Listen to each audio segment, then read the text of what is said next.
저를 포함한 대부분의 친구들이 4명 가운데 얕은 패배감이 있을 것입니다.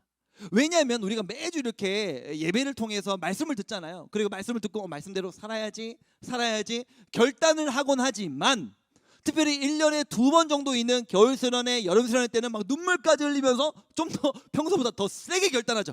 내가 말씀대로 살 거야 막 하면서 눈물 흘리면서 주님 그렇게 살겠습니다라고 우리가 결단하곤 하지만, 늘 변하지 않고 그 제자리 걸음을 하고 있는 우리의 삶 때문에 나는 왜 이렇게 안 변하지? 정말 하나님을 사랑하고 싶은데, 그 말씀대로 살고 싶은데 나는 왜 안 변하는 거지? 라는 얕은 영적 패배감이 저와 여러분에게 있을 줄로 알아요. 오늘 설교 제목이 자전거 타는 법 처음 배우던 날인데요. 정말 여러분 실제로 자전거를 타는 법을 처음 배우던 날을 한번 상상을 해보십시오. 나 지금부터 자전거 타는 법 배울 거야 라는 생각이 여러분들로 하여금 자전거를 타게 했습니까? 아니죠. 생각이 아니라요, 실제로 자전거에 올라타서 페달을 굴려보는 실천이 여러분들로 하여금 자전거를 타게 했습니다. 넘어졌다 일어났다 넘어졌다 일어났다 하면서 페달을 계속 굴려보면서 실천하면서 자전거 타는 법을 배우는 거예요. 목사님이 처음 전도사가 되어서 처음 설교를 위해서 설교 원고를 작성하던 날을 목사님은 아직도 기억하거든요. 목사님 여러분들처럼 스마트폰 세대는 아니지만 목사님도 인터넷 채팅 세대란 말이에요. 그래갖고 목사님이 처음 설교 원고를 쓰는데, 또 내가 이렇게 문과가 아니라 이과 하거든요. 그래갖고 얼마나 글쓰기 실력이 형편이 없던지 이 설교 원고를 쓰는데 크크크크와 이모티콘이 없으면 내가 설교 원고를 쓸 수가 없는 거예요. 여러분 한 주 동안 잘 지내셨나요? 물음표 크크크크. 그 다음에 오늘 함께 말씀을 읽어봅시다. 점 웃음 이렇게 하면서 계속 무슨 이렇게 설교 원고가 A4 용지로 딱 출력을 했는데 계속 크크크크크 이모티콘 뭐 그래갖고 제가 보면서 너무 부끄러운 거예요. 야, 이거 나이가 20대 후반이 돼갖고 전도사가 되어서 이 정도 문장력이면 절망이다, 절망. 내가 나중에 목사님이 되어서 내 설교 원고를 누군가에게 보여줄 일이 생긴다면 나 진짜 얼마나 민망하냐, 너무 창피하다라는 생각이 들어서 글을 잘 쓰고 싶어갖고 그때부터 글쓰기에 관련된 책을 한 3-4권 읽어갖고 이렇게 써야 되는구나 뭐 공부도 하고 글쓰기를 잘하시는 분들의 강의도 찾아 듣곤 했었어요. 지금은 돌아가신 고 박완서라는 이제 작가분이 계시거든요. 지금 이제 돌아가셨는데 그분이 한번 글쓰기에 대해서 강의를 하시는데, 여러분 글쓰기를 잘하고 싶으십니까? 그러면 글쓰기를 잘해야겠다라는 생각만 하지 마시고 실제로 글을 써보십시오. 써야 늡니다. 일단 쓰세요라고 이야기하시는 그 강의 내용이 저한테 엄청나게 이제 강하게 도전이 됐거든요. 여러분 자전거를 타고 싶습니까? 자전거 타야겠다는 생각만 하지 마시고 직접 타봐야 자전거 실력이 느는 거예요. 글쓰기를 잘하고 싶습니까? 나도 글 잘 쓰고 싶은데 생각만 할 것이 아니라 실제로 글을 써봐야 글쓰기 실력이 느는 겁니다. 오늘 본문에서는요, 우리로 하여금 지혜롭게 살라고 권면합니다. 에베소서 5장 15절 함께 읽어볼게요. 시작. 그런즉 너희가 어떻게 행할지를 자세히 주의하여 지혜 없는 자같이 하지 말고 지혜 있는 자같이 하여 라고 하면서 지혜 없는 자처럼 살지 말고 지혜 있게 살아라. 그래서 오늘 설교 내용은 굉장히 간단합니다. 지혜 있는 크리스찬으로 살아가라는 거예요. 어떻게 하면 됩니까? 오늘도 말씀을 듣고 나도 지혜롭게 좀 살고 싶은데, 이런 생각만으로는 지혜롭게 살 수 없다는 거예요. 자전거를 타고 싶다면 나 자전거 타고 싶다는 생각을 할 게 아니라 자전거를 타봐야 된다고. 글쓰기를 잘하고 싶다면 나도 글을 한번 잘 써보고 싶다 생각할 게 아니라 일단 글을 써봐야 된다고. 나도 기도를 좀 하고 싶은데 나 기도 회복해야 되는데 생각만 할 것이 아니라 실제로 기도를 해야 기도가 회복되는 거지. 나 예배 무너졌어, 나 예배 좀 회복하고 싶은데 어떻게 해야 되지? 그렇게 생각만 할 것이 아니라 실제로 일찍 일어나서 눈곱 띄고 어퍼 세수한 다음에 잠옷 입고 예배드리고 침대 밑에 누워서 그냥 예배드리다가 핸드폰 그냥 졸다가 뚝 떨어져 얼굴 맞고 그렇게 예배드리지 않고 제대로 바른 자세로 예배를 드려야 예배가 회복되는 것이죠. 오늘 설교 내용, 우리로 하여금 지혜롭게 살랍니다. 지혜롭게 나도 살아야지라는 생각만으로는 지혜로운 삶을 살 수 없어요. 오늘 이제부터 나눌 3가지의 내용을 실천할 때 지혜로운 삶을 살 수 있게 되는 줄로 믿습니다. 오늘 3가지 내용 살펴볼 텐데요. 첫 번째 함께 보겠습니다. 첫 번째 읽어볼게요. 시작. 시간을 지혜롭게 사용하라. 어떤 게 크리스천의 지혜로운 삶인가? 첫 번째, 시간을 지혜롭게 사용하래요. 빌립보서 5장 16절 함께 읽어보겠습니다. 시작. 세월을 아끼라, 때가 악하니라.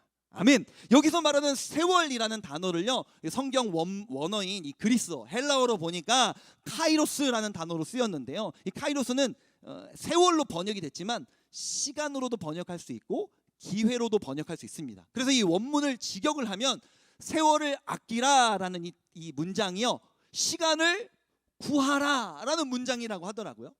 다시 말하면 이 시대가 악하여 너의 시간을 뺏어가고 있으니 시간을 구하여 지혜롭게 사용해라. 다시 조금 더 쉽게 설명하면 이 악한 시대가 너로 하여금 우선순위를 잘못 세워 너의 영적인 모든 시간을 뺏어가고 있으니 그 너의 영적인 시간을 잘 구하여 지혜롭고 제대로 너의 시간을 사용해라 라고 오늘 본문은 우리에게 권면하고 있는 것입니다. 여러분, 이 악한 시대가 우리의 시간을 뺏어가고 있다, 영적인 시간들을 뺏어가고 있다라고 이야기를 했습니다. 저는요, 우리가 이 악한 세상에서 시간을 빼앗기는 가장 중요한 일 중에 하나가 뭐냐면 예배를 포기하는 것이라고 생각을 해요. 내가 고등학생인데, 고3인데, 입시가 얼마나 안 남았는데, 시험 기간인데 무슨 예배는 예배야 라고 하면서 예배를 포기하고 잠을 선택하거나 학원을 선택하거나 학업을 선택하는 일이 우리가 이 악한 시대 속에서 영적인 시간을 빼앗기는 일이라고 생각을 합니다. 여러분, 일주일이 총 몇 시간이죠?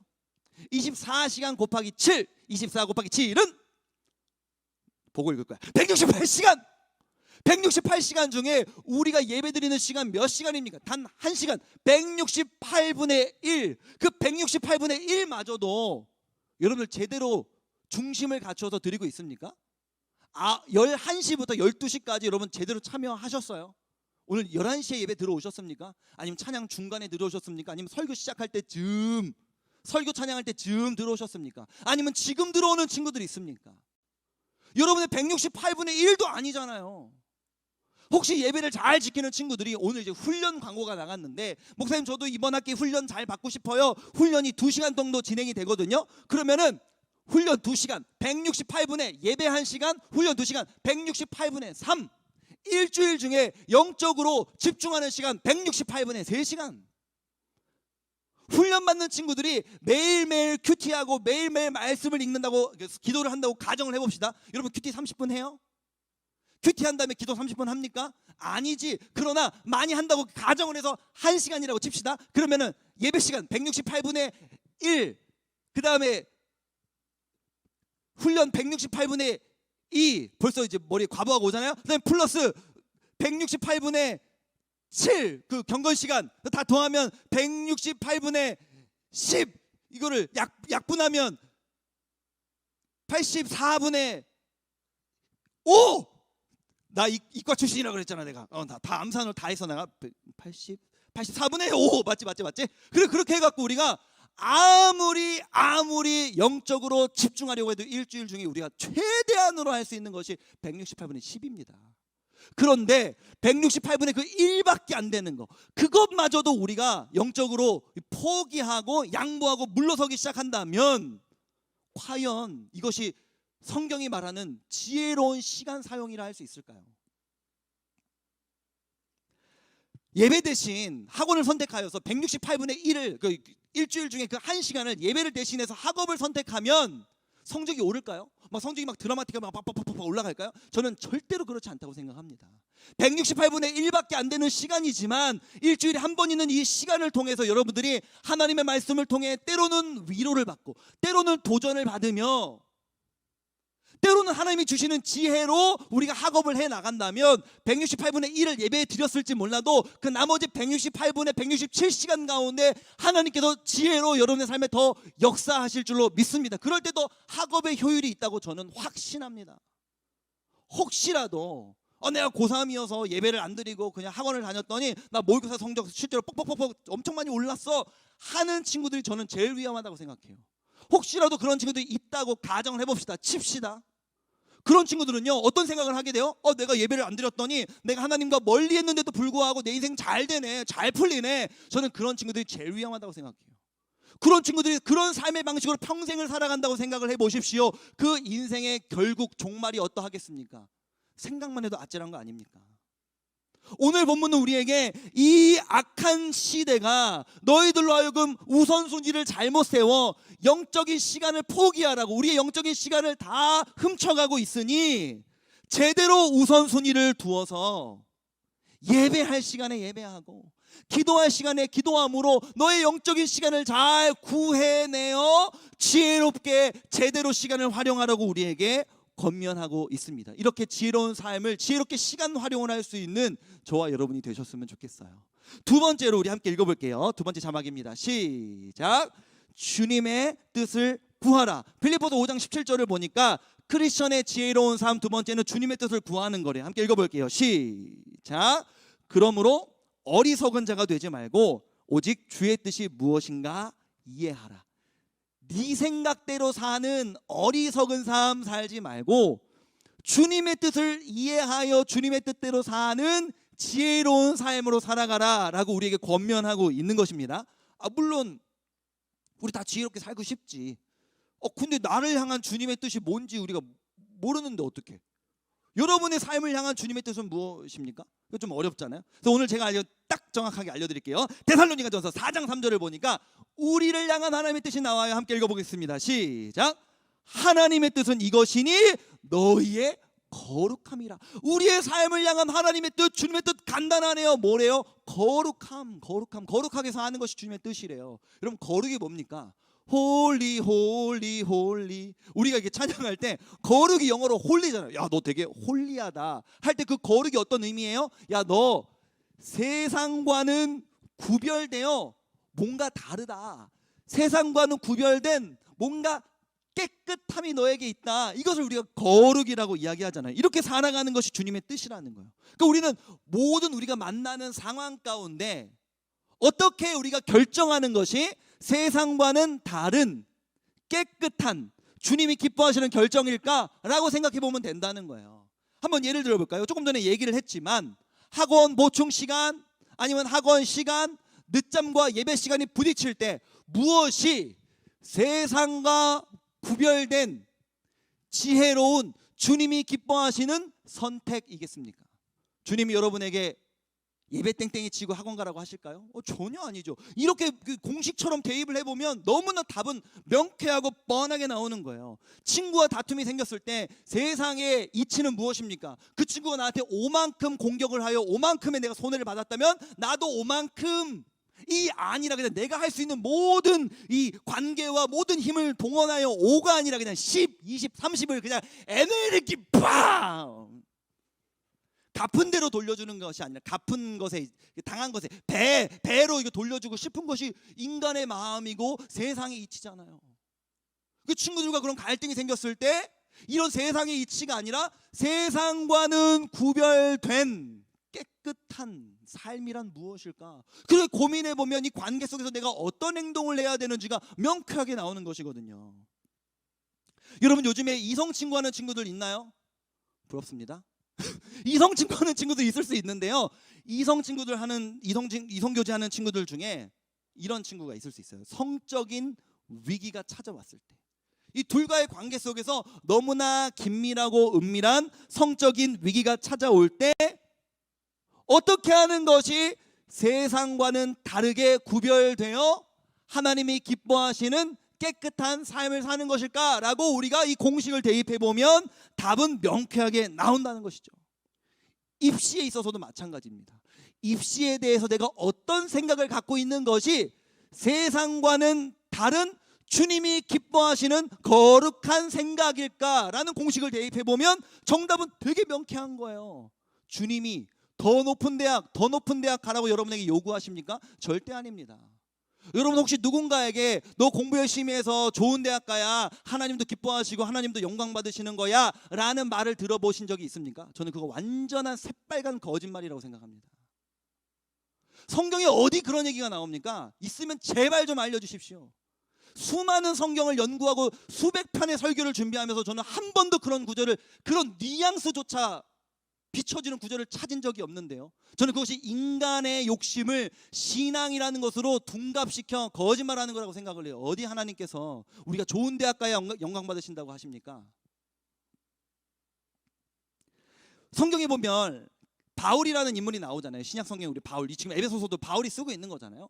바울은요, 그 당시에는 뭐 대학이라고 표현하지 않았겠지만 그 당시에도 이제 학업의 이제 수준이 있었을 건데 유대인들에게 엄청나게 존경을 받는 가말리엘이라는 선생님이 계셨었어요. 사도 바울은 가말리엘에게 배운 사람입니다.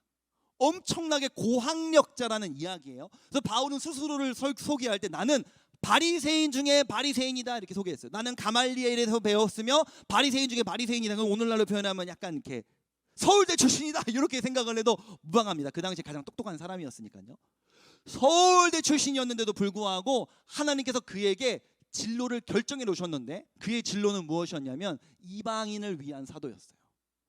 그는 서울대 출신이었는데 자신의 학교와 자신의 학과와는 전혀 다른 이방인들에게 복음을 전하는 일로 하나님께서 그를 부르셨습니다. 그랬더니 그는 아주 기쁜 마음으로 순종했어요. 왜요? 그에게는 세상의 이치, 자신의 뜻이 아니라 주님의 뜻을 따르고자 하는 열망이 있었거든요.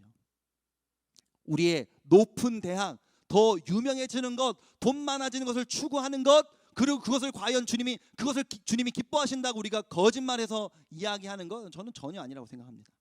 제가 송림고등부에서는 이렇게 담당 목사로 섬기고 있지만 송림고등학교에서는 교목으로 섬기고 있다고 가끔씩 이제 말씀을 드리잖아요. 송림고가 미션스쿨이어서 제가 교목으로 있고 한 달에 한 번씩 코로나 전에는 대강당에 모여갖고 체프를 이제 드렸었어요. 체프를 드리는데 제가 뭐 설교할 때도 있고 설창성 목사님께서 설교하실 때도 있지만 또 외부 강사를 모셔서 이렇게 간증을 나눠주실 때가 있었거든요. 그 중에 한 분이 래퍼 지프라는 분이 계셔요. 여러분 래퍼 지프 아십니까? GFU 지프 모르시죠? 그 지프를 한번 모셔갖고 한번 이제 강의와 간증을 들은 적이 있는데요. 한 달에 한 번씩 체프를 드리다 보니까 분명히 제가 지난 달에 이야기했어요. 얘들아 다음 달에는 우리 송림고등학교에 체프에 래퍼가 오실 거야. 래퍼 요즘에 너네 랩 좋아하지? 기대하자. 우리 래퍼 지프가 오실 거야 라고 이렇게 제가 분명히 래퍼 지프가 온다고 광고를 했는데 원래 인간이라는 존재가 너네도 그렇지만 내가 맨날 이렇게 30분 동안 떠들어도 니네가 기억하고 싶은 것만 기억하잖아요. 그러니까 송림고등학교 애들도 내가 분명히 래퍼 지프가 온다고 했는데 지프는 빼먹고 래퍼가 온대라고 자기들끼리 그냥 얘기를 한 거야. 그래서 막 돌아다니면서 한 달의 시간 동안 야 근데 다음 달 이렇게 체플 때 누가 온다 그랬지? 래퍼가 온대. 래퍼 온다고? 래퍼? 누구라 그랬지? 목사님은 기독교인이니까 기독교인 래퍼? BY 온다고? 이번 달에 BY와 대박 이러면서 막 체포를 드리는데 벌써 막 애들이 막 술렁술렁한 거예요. BY 온대. 야 오늘 BY 왔대. 진짜 대박. 야 BY 왔다고 하면서 애들이 막 벌써 막 BY 이러고 있는 거야. 무대 뒤에 지프 지금 기다리고 있는데 어떡하냐고. 내가 나와갖고 애들한테 진정하라고 진정. 아니 내가 언제 BY가 온다 그랬냐. 지프가 오신다 그랬잖아. 애들이 막 에이 막 이러는 거야. 진짜 그럴래? 그런 식으로 이제 막 이러는 거야. 그래갖고 이제 지프를 막 소개해서 어쨌거나 애들이 막 박수를 쳐서 나왔는데 이 지프라는 이 형제가 얼마나 이렇게 성숙한지 여기에서 기분 나빠하지 않고 되게 유쾌하게 여러분 BY가 오기를 기대하셨는데 제가 와서 너무 죄송합니다. 제가 이 BY만큼의 인지도가 없어서 여러분들에게 만족을 드리지 못한 것은 죄송합니다만 하면서 뒤에 뭐라고 얘기를 했냐면 저는 BY는 BY의 위치에서 해야 할 일이 있고 저는 저의 위치에서 해야 할 일이 있다고 생각합니다.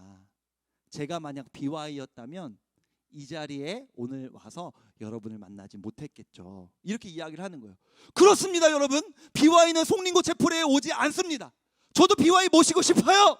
하지만 BY는 송림고 채플에 와주지 않습니다. 보고 있나 BY? 우리 분당우리교회 청소년 이번 여름 수련회 때 지난 겨울 수련회 때도 BY 모시고 싶었습니다. 하지만 BY가 와주질 않아요. 보고 있나 BY?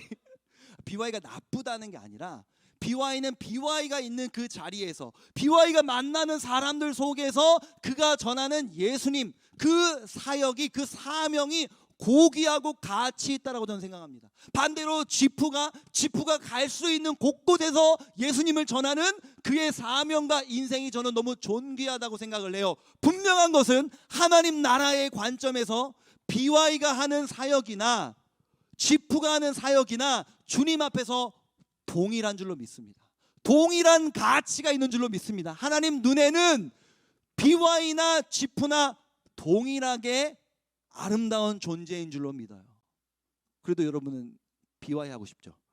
1등만 생각하니 더러운 세상 이러면서 우리는 그렇게 계속해서 잘 되는 거, 성공하는 거, 지프는 몰라, BY 더 부자 되는 거, 이런 것들만이 우리 머릿속에 가득한데, 왜냐하면 168 중에 167시간을 그런 생각들 속에서 우리가 보내니까요. 일주일의 예배 시간 단 1시간 168분의 1 이거밖에 되지 않지만, 이 예배를 통해, 매주의 예배를 통해 여러분의 세상적 가치관은 망치로 두들겨 맞아 부셔지고, 주님의 뜻, 무엇이 세상과 구별된 거룩한 주님이 기뻐하시는 마음일까, 이 생각들로 여러분의 심령들이 채워지기를 주님의 이름으로 축복합니다. 마지막 세 번째를 함께 읽어볼게요. 세 번째 읽겠습니다. 시작. 성령 충만하라. 어떤 것이 크리스천의 지혜로운 삶인가? 세 번째, 성령 충만하라. 에베소서 5장 18절 읽어볼게요. 시작. 술 취하지 말라. 이는 방탕한 것이니 오직 성령으로 충만함을 받으라. 아멘. 성령 충만이 뭐냐? 뭐 엄마 아빠들도 막 많이 얘기하고 많이 들어는 봤는데, 성령 충만이 뭐냐? 성령님은 하나님이시잖아요. 하나님으로 우리의 모든 마음과 중심과 생각과 심령이 가득 채워지는 것을 성령 충만이라고 이야기합니다. 근데 오늘 본문을 보니까 이상하게 성령 충만과 술 취함을 비교하고 있죠. 술 취하지 말라. 이는 방탕한 것이니 오직 성령으로 충만을 받으라 하면서 술 취함과 성령 충만을 같이 비교하고 있어요. 왜냐하면 술 취함의 증상과 성령 충만의 증상이 비슷하기 때문입니다. 지금 우리가 살펴보고 있는 에베소서는요, 사도 바울이 에베소 교회에 있는 성도들에게 쓰는 편지잖아요.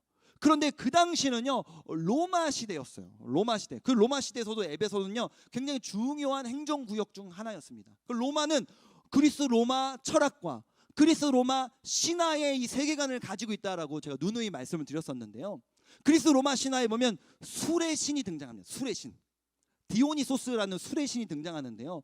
그 술의 신이 있으니까 이 로마 사람들은 술 많이 마셔서 술 취하면 디오니소스, 술의 신이 기뻐한다 이렇게 생각을 했어요. 우리가 술 취하는 거는 신을 기쁘게 하는 굉장히 영적인 활동이야 라고 생각을 했어요. 그리고 술에 이제 만취를 하면 사람이 헷가닥 가잖아요. 그 과정 속에서 신과의 영적 교감, 신인 합일이 이루어진다고 생각을 했어요. 그러니 얼마나 술 먹는 것을 자랑스럽게 생각하고 종교적인 영적인 활동으로 생각을 했다니까요. 그리고 제가 누누이 얘기하지만 에베소는 이제 항구 도시였잖아요. 하여튼 항구 도시는 술을 많이 퍼먹습니다. 그러니까 바울이 거리를 돌아다닐 때마다 술 냄새가 진동을 하니까, 야, 그만 좀 술 먹어. 술 취하지 말고 성령에 취해. 술 취해. 왜 술을 먹는데? 술 취함의 효과가 성령 충만해도, 성령에 취해도 그대로 나타난다니까. 술 취하면 여러분 어떤 일이 벌어집니까? 첫 번째로 술 취하면 기분이 좋아지죠. 기분이 좋아지고 노래를 부릅니다. 비 내리는 오남산 남행열차에 흔들리는 자창로. 좋아. 부모님들이 노래방 가서 이런 거 한번 부르는 거 본 적 있으십니까? 술에 취하면 막 기분이 좋아갖고 막 노래를 부르고 막 신이 나잖아요. 그게 이제 술 취함의 증상이란 말이에요. 두 번째로 술 취하면 무슨 일이 벌어집니까? 현실의 괴로움을 잊게 되죠. 드라마에 보면 하여튼 남자 주인공과 여자 주인공이 헤어지면 꼭 남자 주인공이 술 마시는 장면이 나와요. 막 먹은 다음에 하면서 막 괴롭다고 하면서 이제 여자친구와 헤어지는, 사랑하는 애인과 헤어지는 그 고통을 술로써 이겨내는 장면들이 되게 많이 나오면서 사람들이 힘들 때, 괴로울 때 술 마시고 그걸로 이제 고통을 이겨내려고 하죠. 그래서 정말 여러분 중요한 건 뭐냐면, 신기한 건 뭐냐면, 성령에 취해도 이 증상이 그대로 나타난다니까요. 술 취함의 증상 첫 번째가 뭐였습니까? 기분이 좋아지고 노래를 많이 부른다 그랬잖아요. 성령 충만하면 첫 번째로 나타나는 증상이 뭐냐면 기분이 좋아지고 노래를 많이 부릅니다. 저 지금 기분이 되게 좋아 보이죠? 술 먹은 게 아닙니다, 여러분. 저 술 먹지 않았어요. 아침에 술 먹고 설교하는 거 아닙니다. 그 기분이 좋잖아요. 왜 우리 에베소서 5장 19절을 하며 성령에 취하면 뭐 한대요? 노래가 많이 흘러나온대요. 여기서 말하는 노래는요, 여러분 그냥 혼자 흥얼흥얼할 때 이러면서 살게 된다 그런 얘기가 아니에요. 여기서 말하는 노래는 하나하나 단어를 한번 뜯어볼게요. 첫 번째, 시와 찬송이라는 단어가 있죠. 여기서 말하는 시와 찬송은요, 언제나 성경에서 예배적인 용어입니다.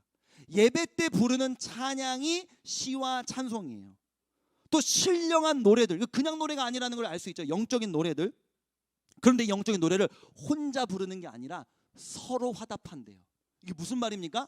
혼자 있는 뭐 독서실에서 아니면은 뭐 길을 걸어갈 때 찬양이 흥얼흥얼 흘러나온다는 얘기가 아니라 주일날 이렇게 함께 모여 살아가는 교회 공동체들이 함께 모여서 서로 화답하며 시와 찬송으로 주께 노래, 함께 모여 예배 가운데 함께 모여 주님을 함께 찬양하는 이 찬양 시간을 너무나 기다리고 기대하고 기뻐하게 된다는 거예요. 그게 성령 충만의 증거라는 겁니다.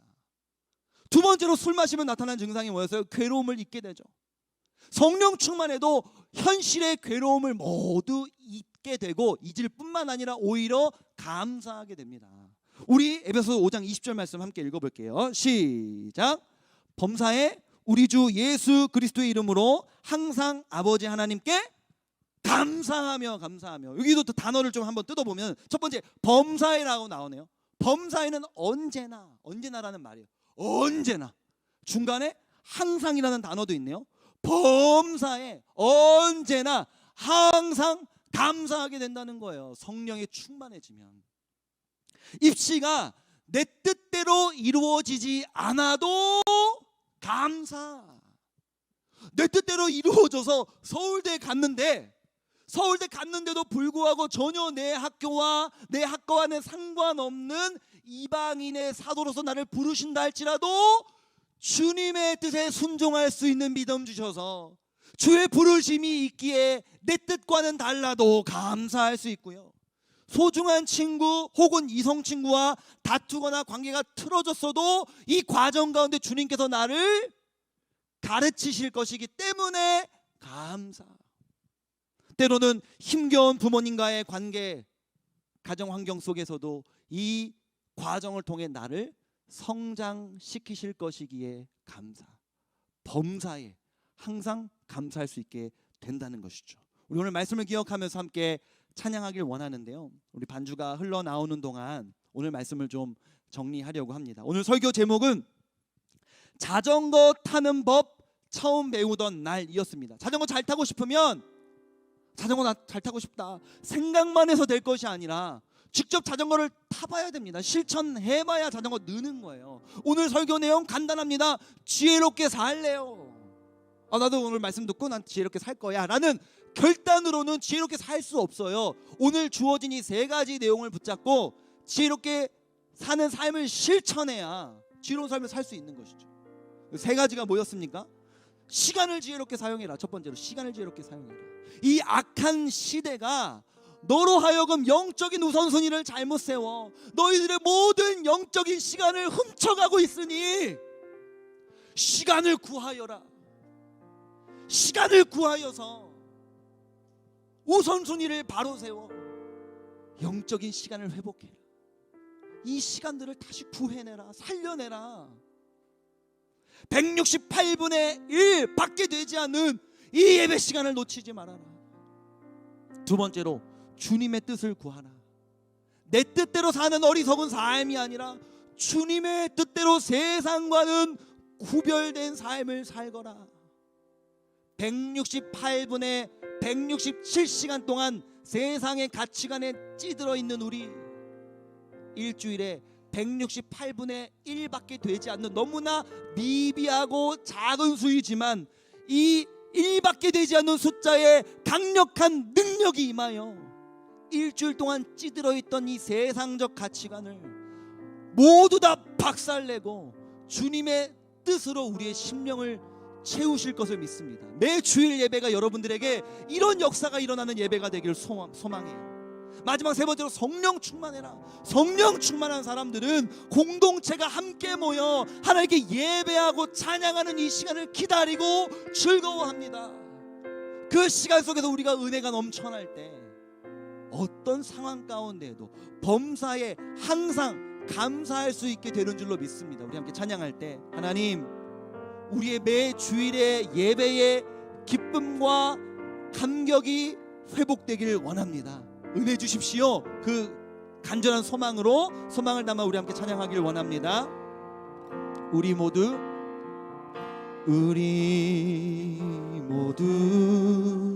예배하는 자 되어 온전히 영과 진리로 주를 예배하자. 주가 우리와 함께 영원히 함께 하시고 마르지 않는 샘물로 우릴 채우시리. 우리 모두 예배하는 자 되어 온전히 영과 진리로 주를 예배하자. 주가 우리와 함께 영원히 함께 하시고 마르지 않는 샘물로 우릴 채우시리라.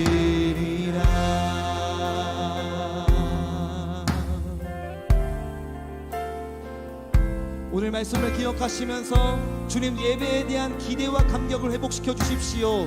다시 한번 노래하길 원합니다. 우리 모두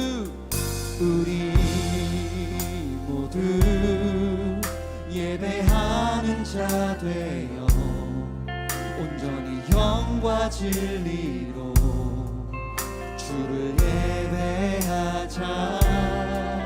주가 우리와 함께 영원히 함께 하시고 마르지 않는 샘물로 우릴 채우시리. 우리 모두 예배하는 자 되어 온전히 영과 진리로 주를 예배하자.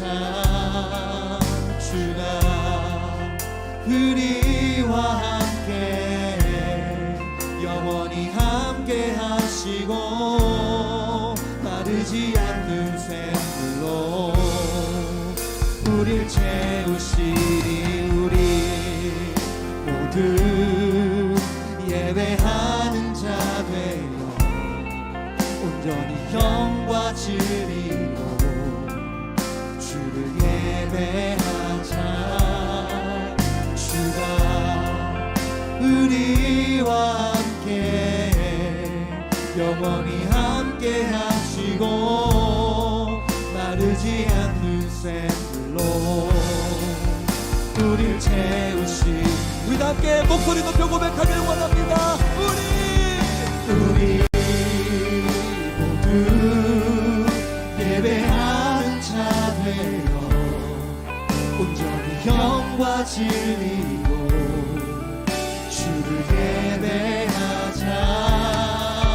주가 우리와 함께 영원히 함께 하시고 마르지 않는 샘물로 우릴 채우시리. 우리 모두 예배하는 자 되어 온전히 영과 진리로 주를 예배하자. 주가 우리와 함께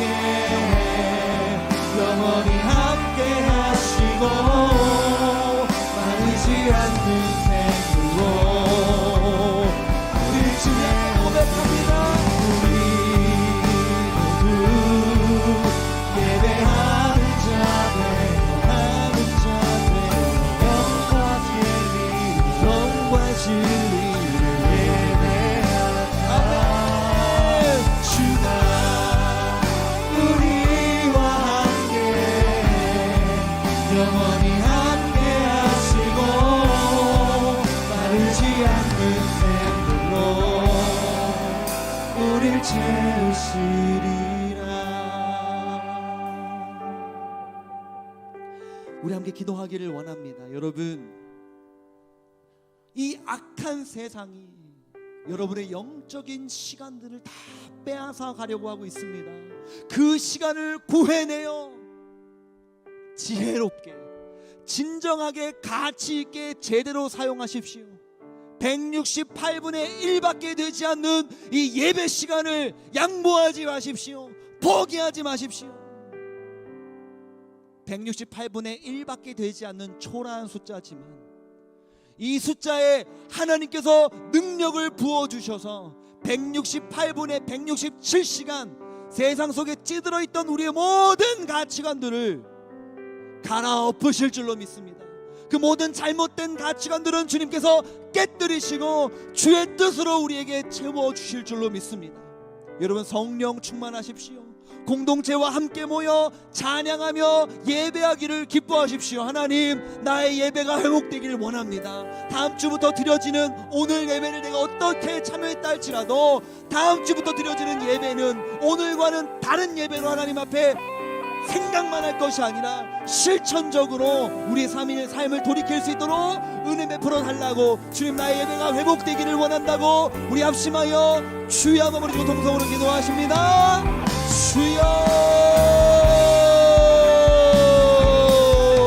은혜로우신 아버지 하나님, 이 악한 시대가 우리의 시간들을 빼앗아가고 있습니다. 이 시간들을 우리가 구출해낼 수 있도록 은혜 베풀어 주시옵소서. 이 세상의 가치관에 휩쓸려가는 것이 아니라 그 시간들을 구해내어서 영적으로 하나님 앞에 예배하는 시간, 훈련받는 시간, 매일매일의 삶 속에서 주님과의 관계 속에서 영적으로 교제하는 경건의 시간들 양보하지 않게 하여 주옵소서. 매주 드려지는 예배 시간 짧은 시간 같아 보이나, 매주 드려지는 평범한 예배 같아 보이나, 이 예배 시간을 통하여 하나님께서 우리의 심령 가운데 잘못된 생각들을 바로잡으시고 주의 뜻 가운데 인도하실 줄로 믿습니다. 주여, 우리가 성령 충만하길 원합니다. 함께 모여 마음 다해 찬양하기를 기뻐하는 마음들을 우리에게 허락하여 주옵소서. 그래야지 우리 인생 가운데 우리가 감사를 회복할 수 있을 줄로 믿습니다. 은혜로우신 아버지 하나님, 시간을 구하게 하여 주십시오. 이 약한 시대가 우리의 영적인 시간들을 모두 빼앗아가고 있습니다. 그 시간을 구해내게 하여 주십시오. 주님의 의도대로 제대로 지혜롭게 사용하게 하여 주옵소서. 168분의 1 이것밖에 되지 않는 예배 시간마저도 우리가 늦잠으로, 시험 기간으로, 학원으로 포기한다면 그것이 과연 지혜로운 크리스천의 삶이겠습니까? 168분의 1 밖에 되지 않는 초라한 숫자지만 이 숫자 가운데 하나님께서 능력 주셔서 168분의 167 세상 속에 찌들어 있던 우리의 모든 가치관들을 갈아엎어 주실 줄로 믿습니다. 그렇기에 매주일 우리가 함께 모여 예배하며 찬양하는 시간을 즐거워하게 하여 주옵소서. 시와 찬송과 신령한 노래들로 주께 노래하기를 기뻐하는 자들 되게 하여 주십시오. 오늘 어떤 마음으로 어떤 태도로 예배를 드렸든지 다음 주 우리가 예배를 드릴 때에는 예배 회복해야지, 지혜롭게 살아야지 생각만 할 것이 아니라 실천이 있는 다음 주일 예배가 될 수 있도록, 한 주간 동안 이 예배를 기다릴 수 있도록 우리에게 예배의 감격과 기쁨들을 허락하여 주옵소서.